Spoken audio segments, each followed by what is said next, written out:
নিজের স্ত্রীকে ঘর থেকে টেনে হিচড়ে বের করছেন খলিলুর।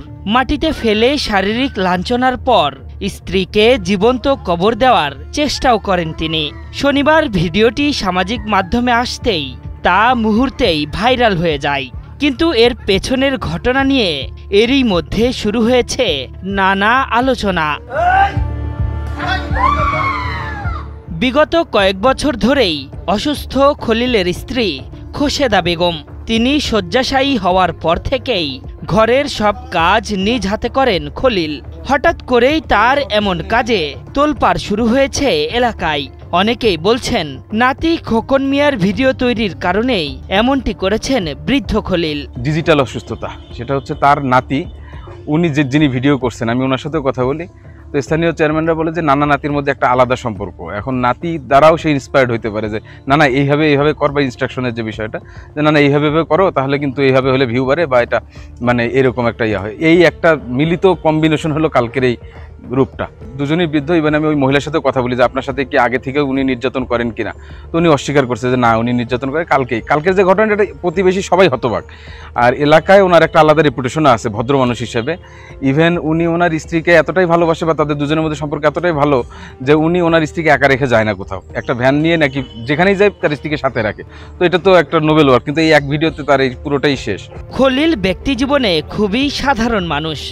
এক পুত্র সন্তান ও কন্যা, সৌদি প্রবাসী, একমাত্র পুত্রবধূ, সেও থাকে বাবার বাড়ি। সব মিলিয়ে স্ত্রী সেবা এক হাতেই করেন খলিলুর। স্থানীয়রা বলছেন মেজাজ হারিয়েই হয়তো এমনটি করেছেন। কালকে যে এই ঘটনা করবো এটা তো আমার বিশ্বাস হয় না, কিন্তু এই মুরব্বী ঘটনাটা করবো। ওই মহিলারা তার স্বামী অনেক আদর যত্ন করছে, অনেক দেখশন করছে, কিন্তু আজকে দীর্ঘ 15 বছর ধরে ওই মহিলারা বিছানার মধ্যে পড়ে আছে।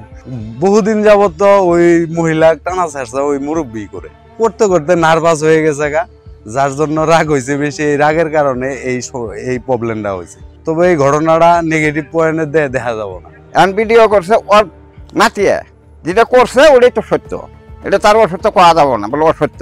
তো ওর নাতি করছে ওটাই তো সত্য হবো, আমরা কইলে কি হবো? বলে মিথ্যা হবো না, ওটা সত্য হবো। আগের তো আমরা দেখছি বলে ভালা। শেরপুরের শ্রীবরদী উপজেলার কাকিলাকুড়ার কানিপাড়া বাজার এলাকার বাসিন্দা খলিল। তিনি জানান স্ত্রীকে ভয় দেখাতেই এমনটি করেছেন। এমন কর্মকাণ্ড প্রকাশ্যে চলে আসায় নিজেও অনুতপ্ত তিনি। জানিয়েছেন এক রাশ হতাশার গল্প।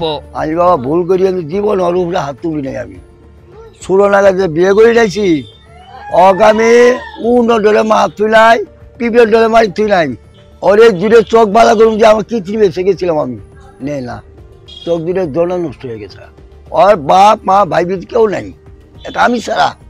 আমিও তোর বাবা তুই দেখে তালা বেজাল। এই প্রস্রাব পায়খানা করে, এই প্রস্রাব পায়খানা বাবা শোক ছবি পরিষ্কার করে ভালো লাগে না। আমি তো পুরুষ মানুষ, এটা বাবা ওর নাই এসে খালি মানে এত টুকু দিদি মাঝে দিত আমার, তাও ভালো হলো। কেমন করে আমি মাঝে মুখ দেওয়া আমু।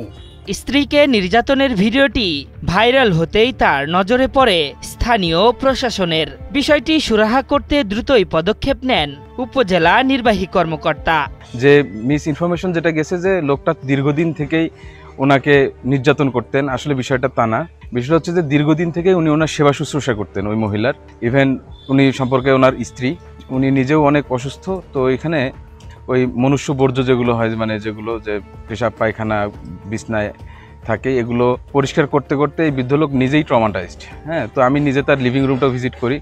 সে কান্না জড়ানো কণ্ঠে বলে যে স্যার এখানে এই যে আমার তরকারি এখানে দেখেন এত দুর্গন্ধ, আমি থাকতে পারি না, এরকম।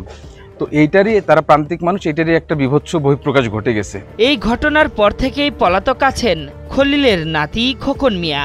তবে অভিযোগ পেলে ব্যবস্থা নেওয়ার কথা জানিয়েছেন শ্রীবরদী থানার ভারপ্রাপ্ত কর্মকর্তা। তো আমরা পুলিশের পক্ষ থেকে আমরা ঘটনাস্থল পরিদর্শন করেছি এবং আইনানুগ ব্যবস্থার জন্য পরিবারের লোকজনদের বলেছি যে আমাদের কোনো অভিযোগ দিতে।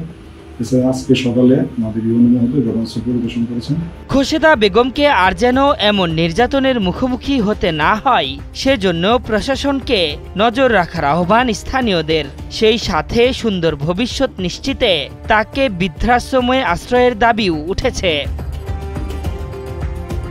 আশরাফুল ইসলাম, ৭১।